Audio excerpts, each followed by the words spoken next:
Cher petit gars, j'ai lu avec intérêt le mail que tu m'as envoyé. Je suis bien embêté et me trouve incapable de te répondre. J'ignore comment on écrit à un enfant. Et j'ignore quel mot d'adulte pour être assuré. Je sais trop qu'à ton âge, ces mots-là me passaient à côté. Pour répondre à ta question toutefois, non, tu n'as pas de problème. Si les autres refusent de jouer avec toi, s'ils t'insultent ou te frappent, ce sont eux, en vérité, qui ont des choses à régler. Sache que, peu importe l'âge, la violence sera toujours du mauvais côté. Et qu'en voulant frapper l'autre, c'est soi qu'on frappe, en vérité. L'enfance est une période compliquée. On ne connaît ni le monde, ni qui l'on est. Et c'est à ce moment-là qu'on vous demande de choisir un combat et de le mener. Certains se trompent, et pour se rassurer, cassent ce qui les entoure pour ne pas s'effondrer. Mais rassure-toi. Rassure-toi, le monde est plus vaste qu'une cour de récré. Et en grandissant, tes plus grands défauts deviendront tes plus belles qualités. Ce que les autres te reprochent, c'est d'être différent. Plus tard, ils apprendront que loin d'être un danger, la différence est une richesse inépuisable. Et c'est elle, en fait, qui tire l'humanité vers le haut. Les plus grands artistes, les plus grands savants étaient tous des gens différents.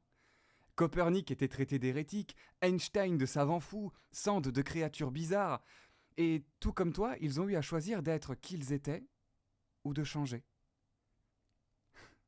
Imagine un instant le monde sans la théorie de la relativité. Bon, à ton âge, ça doit pas être si difficile, mais je t'assure que de mon point de vue, c'est un vrai délire. Imagine le monde sans théâtre, sans dessin, sans chanson, sans sculpture, sans film, sans histoire à raconter. Les artistes passent leur vie à créer ce qui leur a manqué. Si tu es à l'étroit dans le monde, c'est pas toi qui es mal taillé. C'est parce que t'es là pour le changer. Alors je t'en prie, sois fier de ta différence. Je sais qu'elle t'isole beaucoup en ce moment et que tu éprouves du chagrin et de l'injustice. Ce sentiment, je l'ai eu avant toi. Et au risque de t'effrayer, je l'ai encore. Mais il faut à tout prix que tu parviennes à t'en faire une amie, qu'elle devienne l'essence de ton moteur de vie.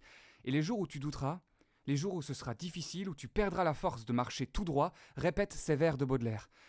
Exilé sur le sol, au milieu des huées, ses ailes de géant l'empêchent de marcher. Ses ailes de géant l'empêchent de marcher. Petit gars, on est nombreux à boiter, tu sais. Et c'est pas grave. La vie, c'est pas une course, on s'en fout. La vie, c'est qui marche à tes côtés. Je suis désolé que le monde soit mal fichu et que les êtres humains soient aussi bêtes. Je suis désolé que tu pleures et que tu trouves en ce moment rien pour te consoler. Garde précieusement ce qui fait ta particularité. Peut-être un jour elle aidera quelqu'un. Qui sait? Prends soin de toi. Je t'embrasse tendrement. Félix.